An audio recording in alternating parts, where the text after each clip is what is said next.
we will explore the different types of storage mode in today's session. So what are the different types of storage modes are available? So in the case of Power BI, it supports different methods for connecting data, which we have discussed already at a high level. We import connectivity mode and direct query connectivity mode. And also we have something else called composite connectivity mode. And then we have something else called live mode. So now let us take a look at each and every connectivity mode in detail. Okay, to start with, let's take a look at the import connectivity mode or import storage mode. Okay, the import storage mode is the most widely used. As we have seen in the past session also, when you connect to the SQL server, the default connectivity mode was import mode. Okay.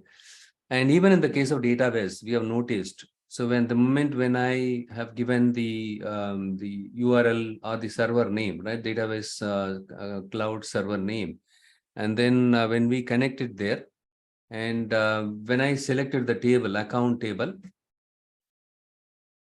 when I selected the account table, it was, so it was asking whether import or direct connectivity mode to be used. So the import connectivity mode was the one selected by default. Okay. So import connectivity mode is the most widely used one. It's the default one when we connect to database or SQL server. But in the case of flat files, Excel, so these are not servers. Okay, the Excel and JSON file, this is just a files.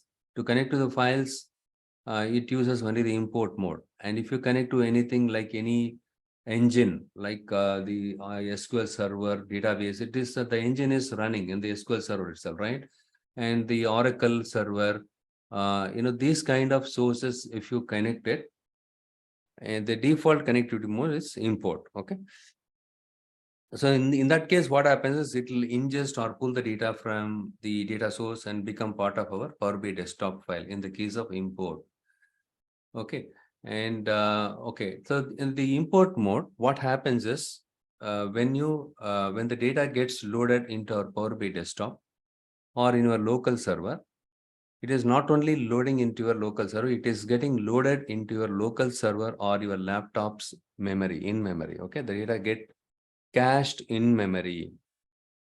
Okay, so in the case of import mode, Power BI pull the data from your data source and load the data inside of Power BI itself, be it an Excel file or CSV file, or even in the case of SQL Server table, when you use the import mode, the data it's kind of a, ingesting the data or pulling the data and loading it into a Power BI itself, which means the data sits inside of the Power BI desktop file itself.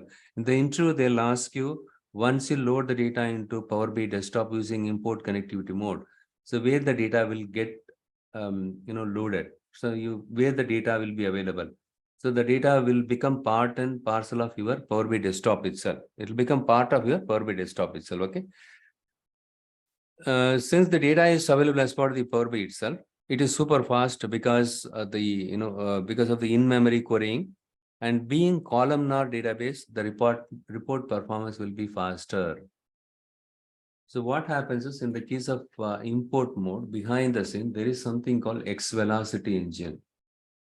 xVelocity engine is also one of the, it's a piece of software. When you install the Power BI desktop, even this one will also get installed, okay, as part of that one, okay. So when you use the import connectivity mode, the xVelocity engine will get kicked in. So what it does is it take your data. For example, you are loading the customer table. Okay, I'll just write it. Customer table from your SQL server. Using import mode, you are loading it into your Power BI desktop. So behind the scene, there is something called xVelocity engine. So since you are using import connect mode, this one will get started behind the scene, and then what it will start work on this one, the imported file. So the customer file, our table, right? It will convert this tabular data into columnar data. Columnar database. How many of you are aware of the columnar database? Apache Cassandra and Xbase. These are the examples for the columnar database. So you might have heard about the typical the RDBMS table. So table will have the rows and columns in it, right? Rows and columns. Each table, a single table can have multiple columns also in it. Usually we create a table with more than one column. Okay, the combination of columns, you will be having it in a single table.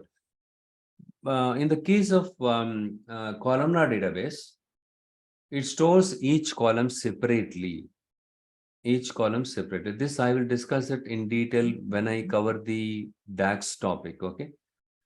So for column 1, column 2, column 3, each column it stores the data separately instead of storing all the columns into a single table.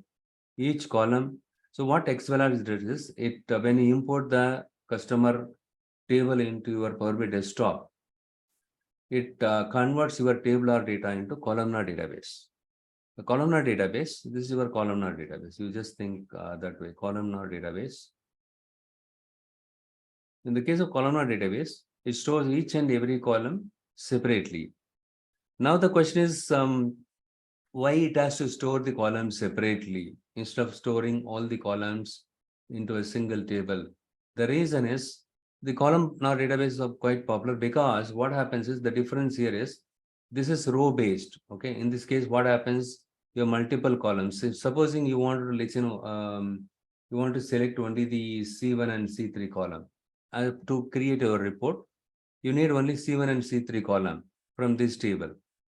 What happens is, let's assume that okay, I will take this way, this is C11 and C13, C14, okay, C14, column 11, column 14. Each and every column will go stored separately. Let's assume that in this case, the 13th column is this one, 14th column got stored separately. In the case of row-based store, the typical RDBMS table, what happens is, even though you want only 13th column and 14th column, for your query or for your report, what happens is it goes and checks each and every column in the case of row-based store. Row store, okay? It first goes and checks the C1 column. No, this is not C13. All I need is C13 and C14. But here, first column is C1. It is not C13. Until it finds the C13, it has to keep scanning. It has to keep skip. Oh, this is not C13. Skip it. C2. No, this is not C13. It has to keep skip it.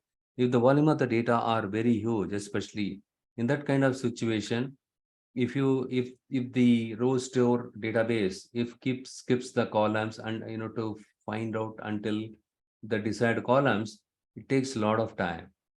In this case, columnar database, what they do, they store the columns separately, and they use something, behind the scene, it uses some kind of linked list, something like that, okay? So whenever you want C13 and C14, it directly goes to this column. It is not going to scan sequentially each and every column like how it does in the case of row store databases, okay? Like SQL Server, Oracle, DB2, in all these kind of RDBMS, each and every column, it has to go and check. The first column is not the C13, skip it. But in the case of columnar database, it goes the columns directly. Okay, in that case, the performance will be pretty faster. So xVelocity engine, what it does is in the case of import, first step is it convert your in tabular data into columnar database. And second step, what it does is it compresses the data, and then it finally load the data in memory, load the compressed data in memory. Okay. These are these three tasks performed by xVelocity engine behind the scene. Okay.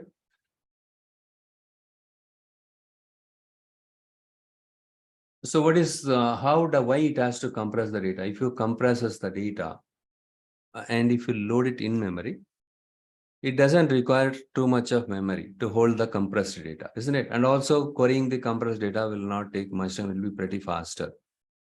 Okay, that is also the reason why even Microsoft recommends wherever required, wherever it is possible, you can use import connectivity mode. But there is an exception. If the volume of the data is too high, better you can go for direct query mode. But believe me or not, in the real-time scenario, most of the cases we are using direct query mode only, because the data are the source system data are available in SQL Server database or Oracle. In that case, we have to use the direct query mode because the volume of the data are very high. But when you use the direct query mode, you cannot use all the DAX functions. Okay, and if we need to create some stored procedure, we need to create views in the source system SQL Server database only.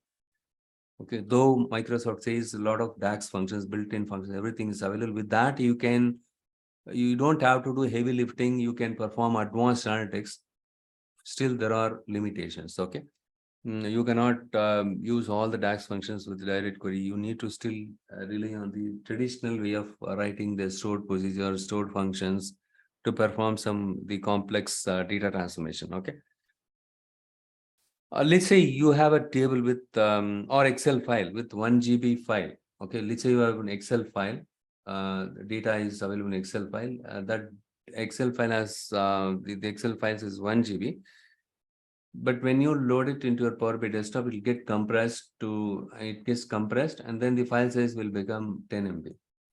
Okay, 1 GB file will get compressed and the size will get reduced to a very small size. Okay, Pooja asked a question, what are DAX functions? So DAX functions is one of the important topics as part of the Power BI desktop, Power BI, okay? And using DAX functions or built-in functions, it is available as part of the Power BI desktop or Power BI software. And they're using DAX functions, you can perform advanced analytics. Okay, you have something called calculate function using which you can modify the filter context. Okay, again, I don't want to get, diverted. So DAX functions are built-in functions using which you can perform advanced analytics. Okay, that is one of the important topics in Power BI. At this moment, you just remember this. Okay, and so the 1 GB file will get reduced to 10 MB. And if you load the 10 MB into memory, it will not take much time. And also querying the 10 MB file will not take much time. And also the memory will not, it doesn't require too much of memory, isn't it? That is also one of the reasons why Microsoft recommends us to use the import mode. But in the case of huge volume of the data, you have to use direct query mode. Okay. And because of this, right, the data get cached in memory, the report performance is faster. Okay, the other advantage with import mode is you can use all DAX function, data analytics expression. The DAX stands for data analytics expression. Here, but they already given a lot of DAX function, built-in functions. Since they've given the built-in functions, already, you don't have to write lines and lines of code. That's the reason why we call Power BI as a low code, no code. It is not that zero coding is required. Okay, you need to do coding, but low coding. But there are cases you don't have to do coding. For example, simple data transformation, just point and click in the Power Query, you can do the data transformation, isn't it? You don't have to write M script and all explicitly for every type of transformation, data transformation. This is one of the advantages in the case of import mode. You can use all DAX related functions. For example, sum function, sumx function, count function, countx function, countia function. Likewise, they've given a lot of functions. Okay, built-in functions. Hence, you don't have to write lines and lines of code. You can leverage all these DAX functions when you load the data using import mode. Okay. But in the real world, we cannot use all the DAX functions. We have to use the direct query mode because the volume of data is very high and it is available in SQL Server or some other RDBMS database. Okay. And in the case of import mode, the limitation is you can schedule up to 8 refreshes per day only. Okay. In the case of premium SKU, you have something called premium SKU license, and it allows you to perform data refresh more time. The frequency of the data refresh can be more. But in the case of free license and pro license, the pro license, you can use only 8 refreshes per day. And other limitation with this one is in the case of imported data, it needs frequent refresh. or it requires the data refresh periodically.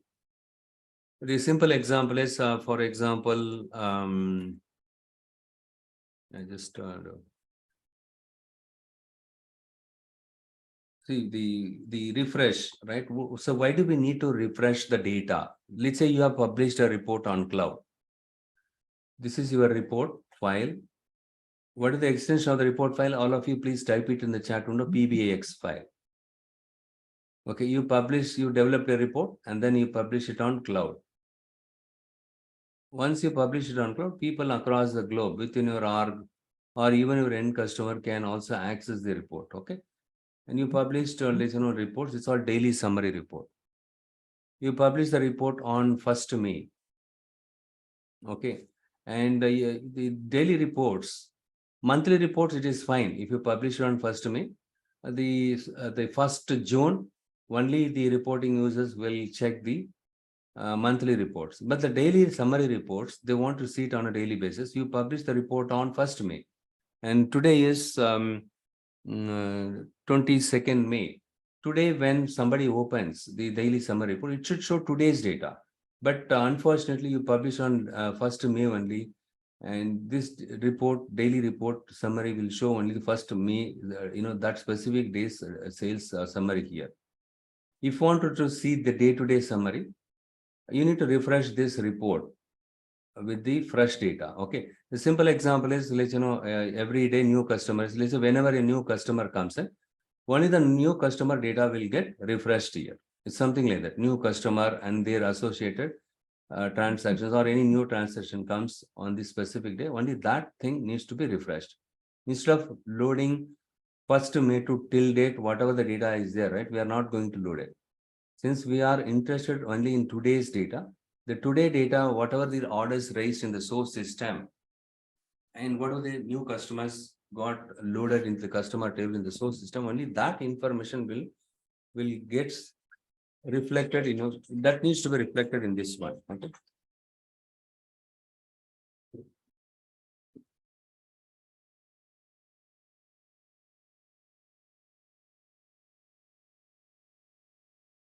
Okay, then only that one should get refreshed. Okay. So that is what your incremental refresh. Okay, incremental refresh. You need to periodically refresh your report.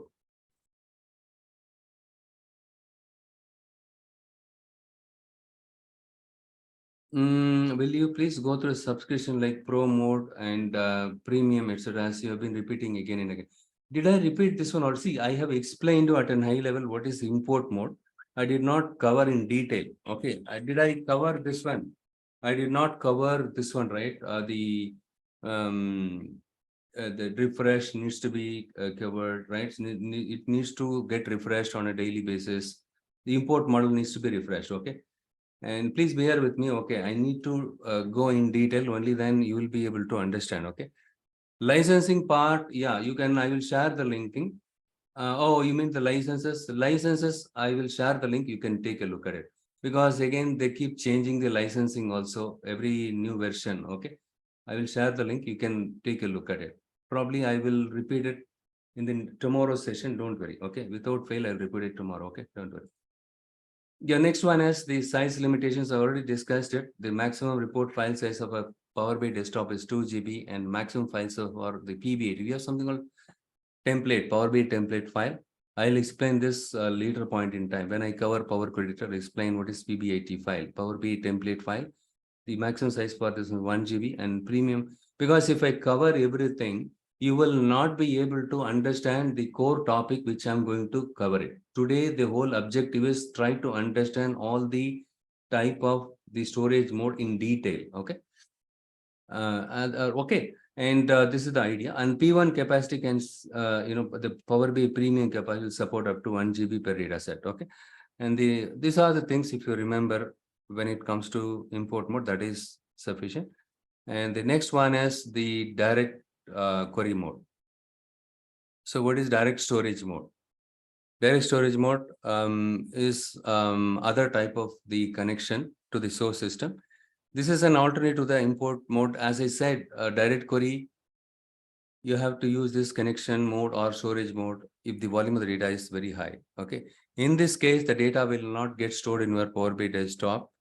Okay, and every time the Power BI will query the data from the data source, and Power BI will only store the metadata of the tables like table name, column name, and relationships. Okay, and the advantages, it doesn't require any storages because you are directly querying the source system, SQL Server data base. And also models doesn't require scheduled data refresh. This I did not discuss, isn't it? Models don't require scheduled data refresh. Unlike import mode, in the case of direct query, what happens is Power Query, the visuals, for example, in the case of visuals, it will query the data from your data source every time. Since it queries the source system data directly, it doesn't require any data refresh. In the case of import, you are loading the data locally. The Power BI desktop loading the data locally into your report file. But you have loaded the data, or you have used the import connected on 1st May. Okay. And today data, it will not be there because 1st May only use the import connectivity mode. The data got loaded into your model. See, model is nothing but this is the one. Did you forget this? In Power BI desktop, I have shown you the model view, right? That is what I'm talking.